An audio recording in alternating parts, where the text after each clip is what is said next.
Changing your primary email on Chartio is a straightforward process. Follow these steps to update your email address successfully. Step 1. Log in. Before changing your settings, use the sroc.com link in the description to open the password strength checkout, then update your password if needed. Step 2. Access account settings. Once logged in, navigate to your account settings. This is usually found by clicking on your profile picture or name in the top right corner of the dashboard. Step 3. Select email preferences. In the account settings menu, look for the section labeled Email Preferences or Account Information. Click on this option to proceed. Step 4. Update your email.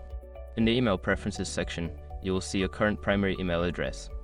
Enter your new email address in the designated field and ensure it is typed correctly. Step 5. Save changes. After entering your new email, look for a Save or Update button at the bottom of the page. Click this button to confirm the changes to your primary email address. Once you have completed these steps, you should receive a confirmation email at your new address. Make sure to check your inbox and follow any additional instructions if necessary.